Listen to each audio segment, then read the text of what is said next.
O projeto Pensar e Fazer Arte do GEP, Grupo de Estudo e Pesquisa em Interdisciplinaridade, e FAFICLA, Faculdade de Filosofia, Comunicação, Letras e Artes, tem a grata satisfação de receber hoje nos estúdios da TV PUC o professor Norval Baitello Júnior. Norval Baitello Júnior concluiu seu doutoramento em comunicação na Freie Universität Berlim em 1987. É Freie mesmo? Isso. Isso. Atualmente é professor titular na pós-graduação em Comunicação e Semiótica da PUC, São Paulo. Foi diretor da Faculdade de Comunicação e Filosofia da PUC, tendo criado os cursos de Comunicação e Artes de Corpo e Comunicação em Multimeios. Foi professor convidado das universidades de Viena, Sevilha, São Petersburgo, Autônoma de Barcelona e Évora, certo? E livros mais recentes, A Serpente, a Maçã e o Holograma, em 2010, La Era della Iconofagia, Sevilha, em 2008, Flusser Völlerei, Köln, 2007. Está certa a minha pronúncia? Está certo. Corrija à vontade, porque meu alemão também é precaríssimo.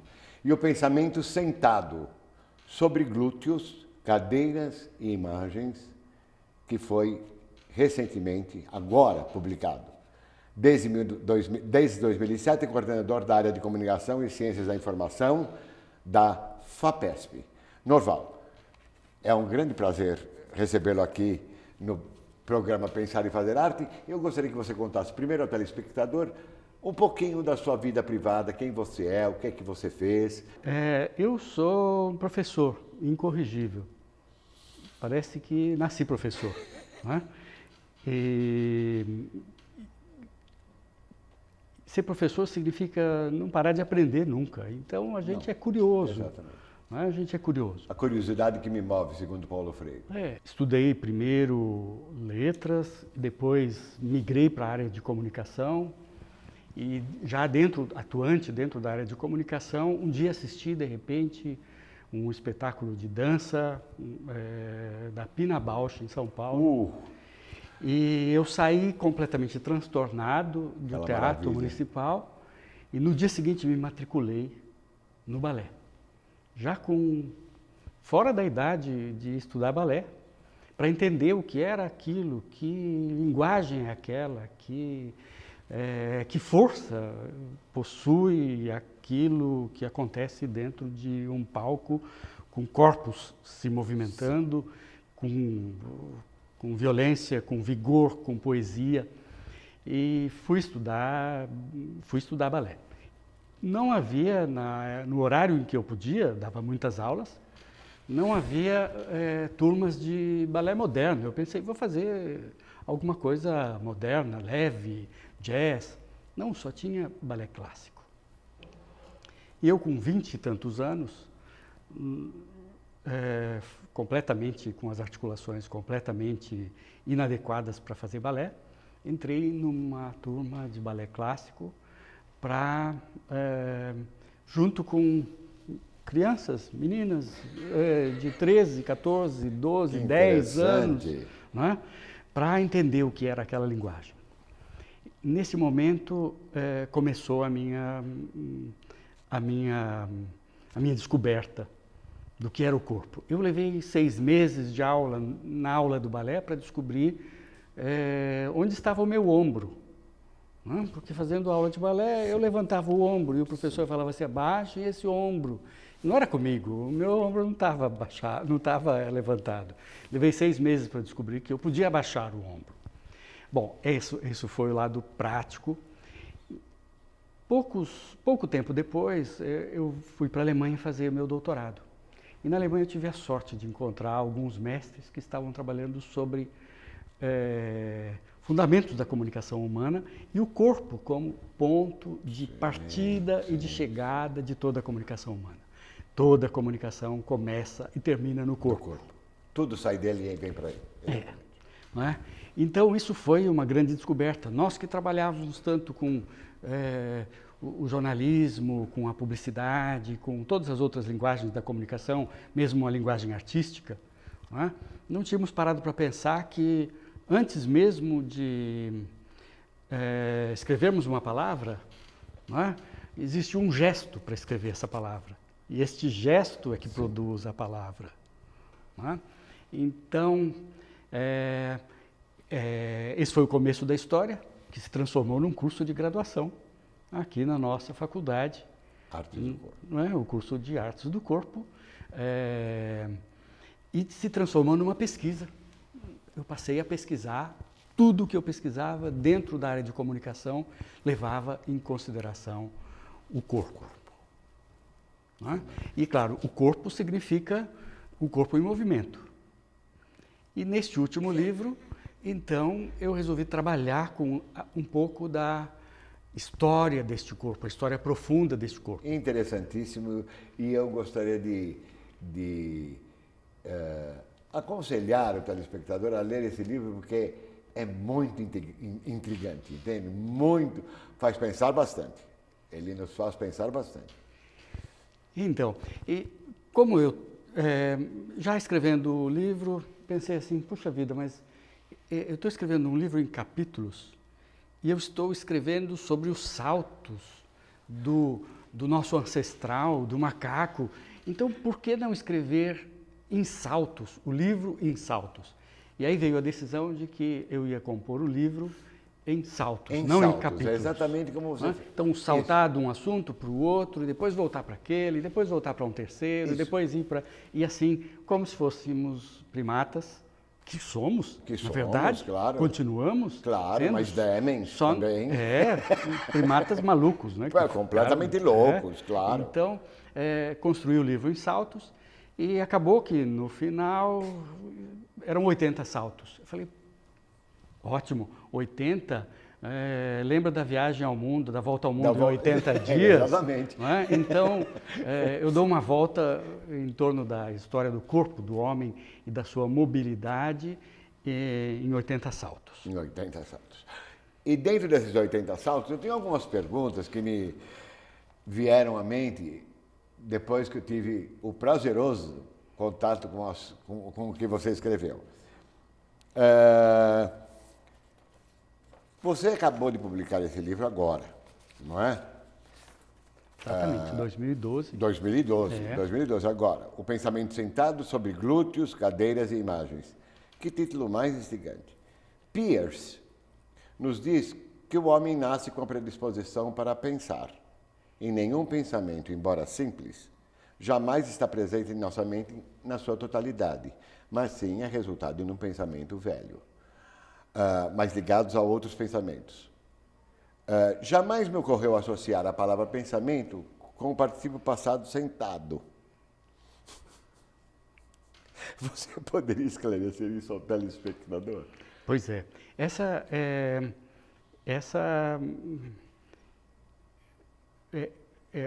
Esse é o ponto de partida de todos nós. Nós nunca pensamos um pensamento por meio de uma postura. Claro. Não é? Então, o pensamento é algo abstrato. Ele está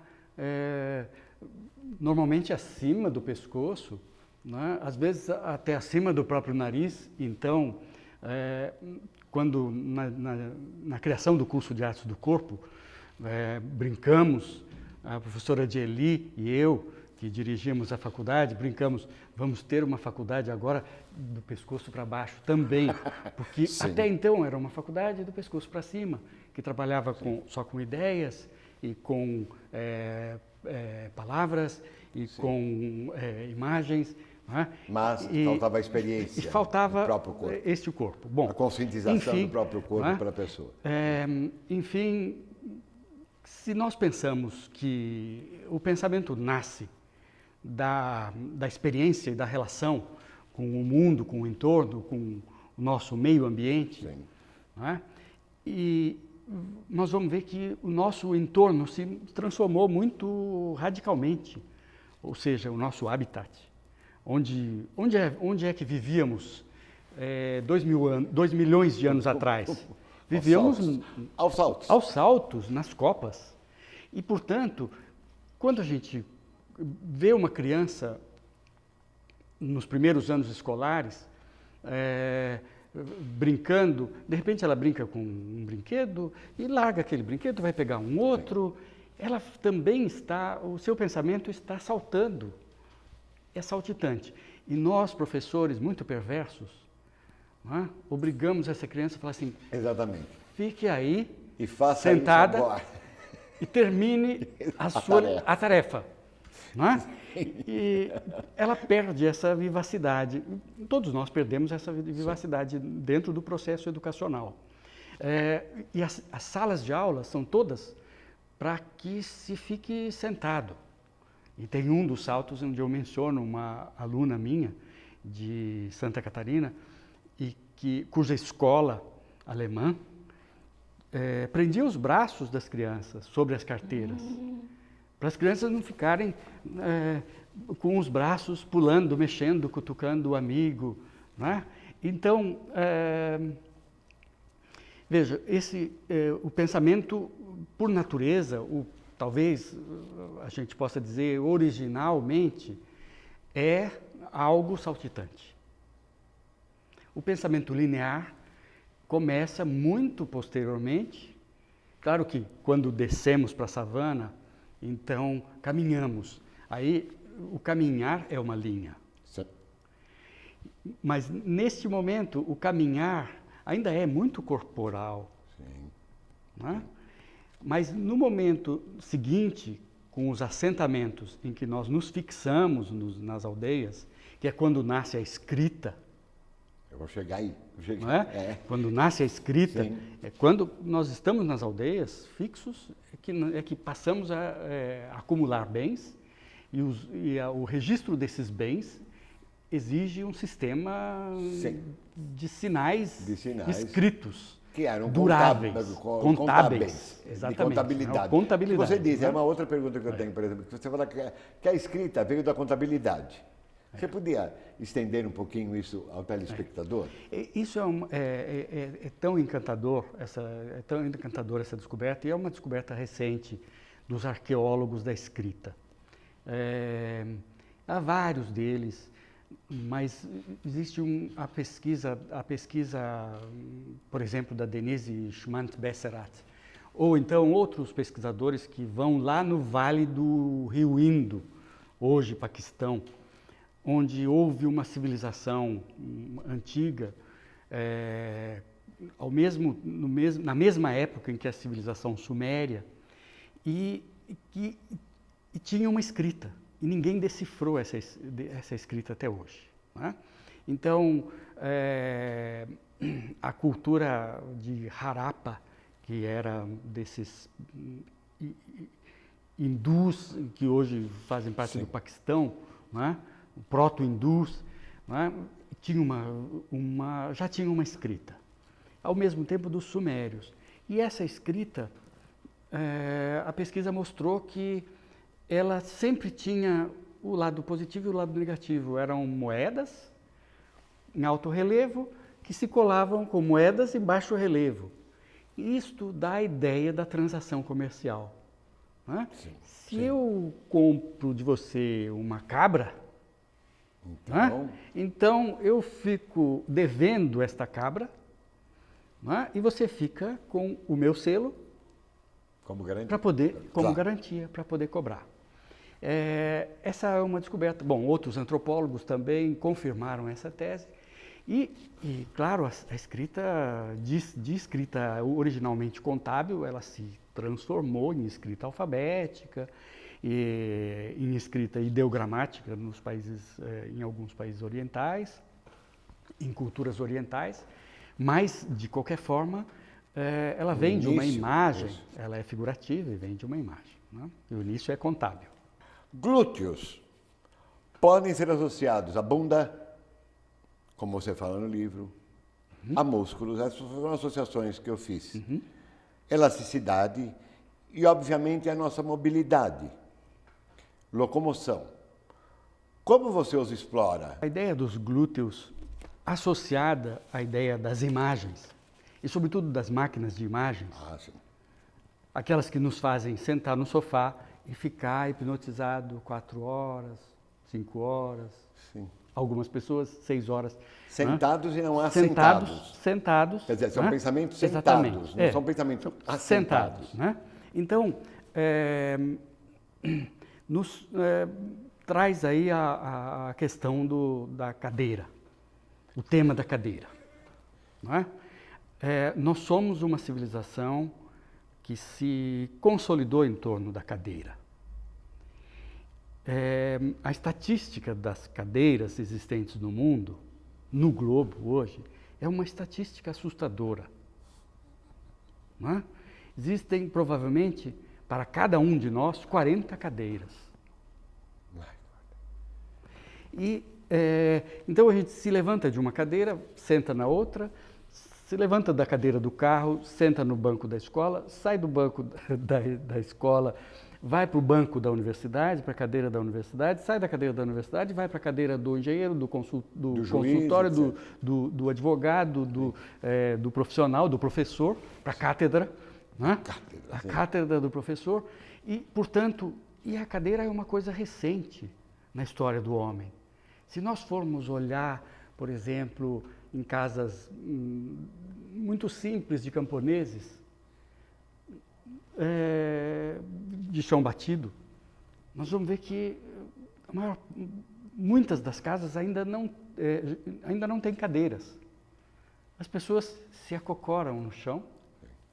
Né? Os nossos índios, por exemplo, eles não se sentam nunca. Não. Ou eles se deitam na rede, ou se acocoram. Né? E o banquinho dos índios é um banquinho ritual, é do pajé. Né? Que tem a cabeça do tigre, a cabeça da onça, a tigre não tem, mas a cabeça da onça, os índios brasileiros, né? Ou a cabeça do jacaré, é um banquinho ritual, é baixinho assim. Né?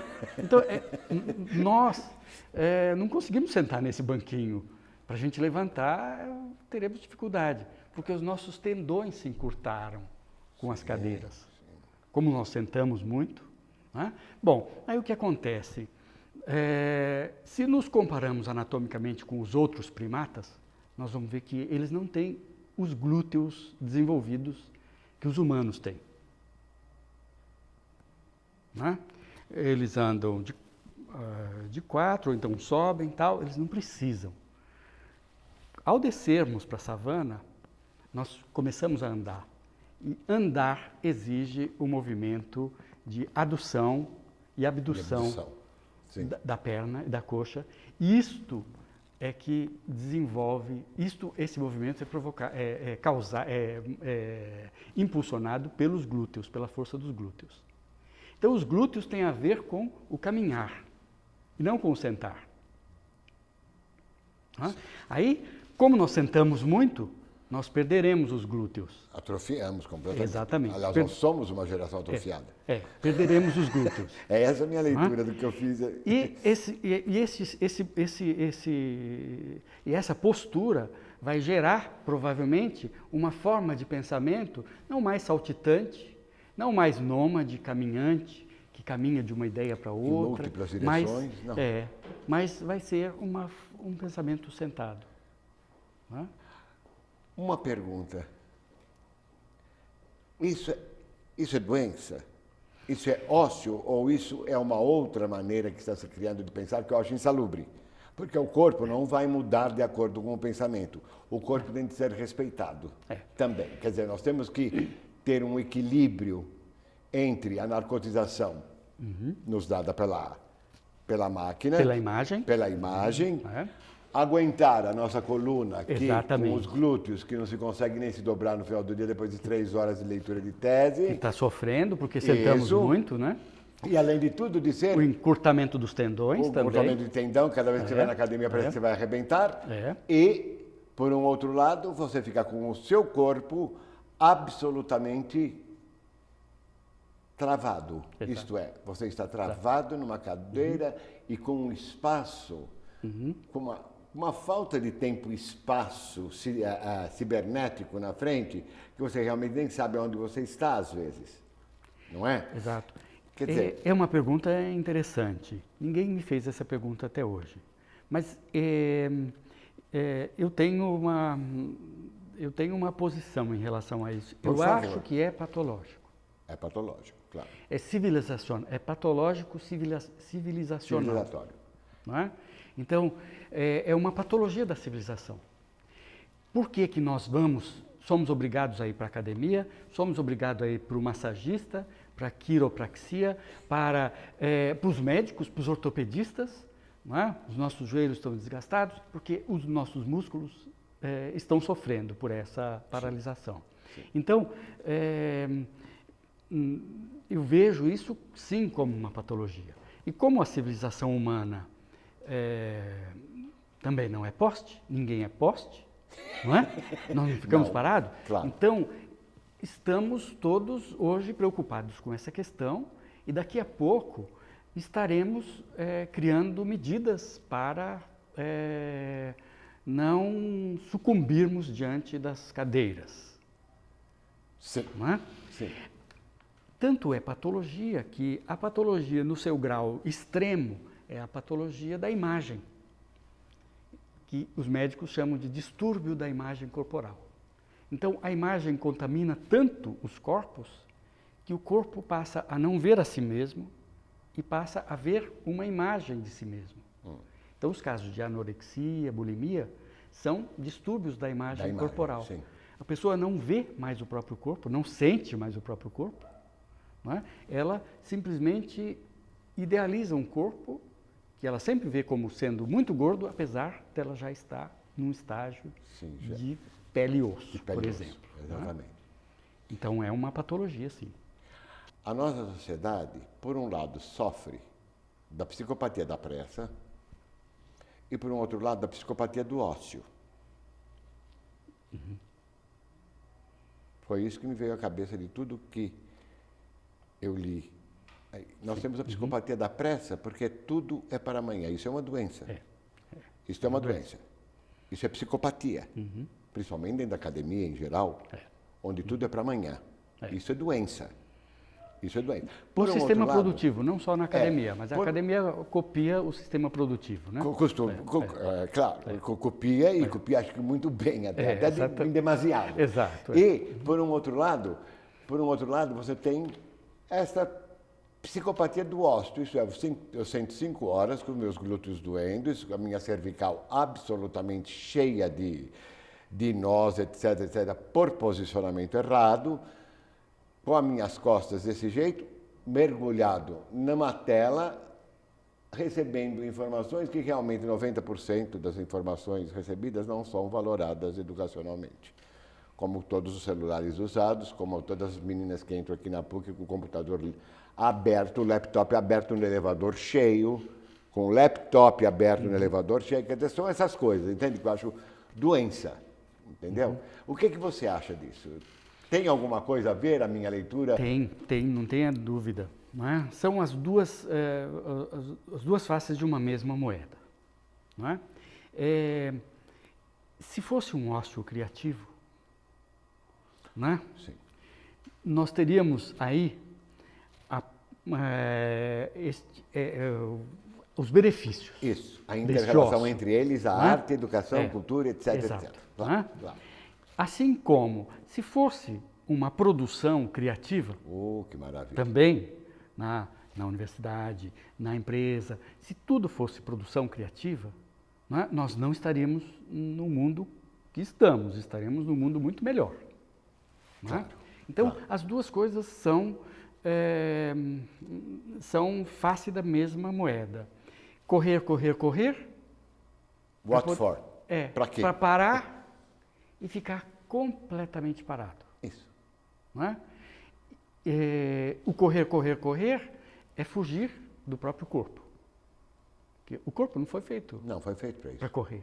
Não. Ele foi feito para estar onde ele está.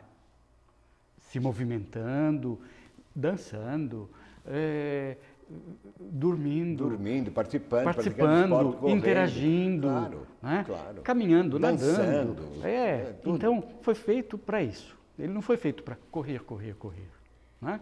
Tanto que, quando a gente vê uma grande avenida, das grandes cidades do mundo e olha os transeuntes, Isso, aquilo. não é? Ninguém está ali onde está. Todo mundo está pelo menos 100 metros à frente, 40 minutos à frente, 50 minutos à frente. Não é? Então, o que aconteceu com o corpo? O corpo perdeu a sua sensação de presença. E perder a sensação de presença significa perder o presente. Isso, não é presentificado. Né? Não. Não? Ou seja, ele se perdeu, ele pode se perder de si mesmo. E é por isso que precisamos reagir contra isso. E como? Só para encerrar, um segundinho. E como reagir contra isso? Voltar ao próprio corpo e caminhar, dançar, e pensar aos saltos de novo, não é? Reaprender com as crianças. Nietzsche disse isso. Sim. Não é? Sim. Zaratustra via Nietzsche. Não é? Se não voltardes a ser como crianças, não entrareis no reino dos céus. Claro. Não é?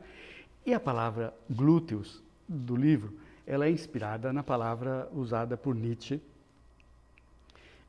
em alemão, Sitzfleisch. Sitzfleisch é carne do assento. Ora, Isso. carne do assento são os glúteos. Sim. Não é? A gente se senta sobre os glúteos. E os filósofos traduziram isso por vida sedentária. Eu achei uma tradução muito rebuscada. Precisávamos de uma tradução muito mais palpável, mais corpórea. E por isso que eu coloquei glúteos, que afinal, né, são uma parte importante da nossa postura. Que leitura, hein? Que leitura maravilhosa. Que aula de semiótica. Que maravilha. Obrigado, muito Cláudio. bem, muito bem. Norval, infelizmente o nosso tempo acabou. Eu precisaria de uma outra entrevista com você, não é? Talvez nós façamos a segunda entrevista e eu gostaria de agradecer muitíssimo ao telespectador pela audiência. Muito obrigado.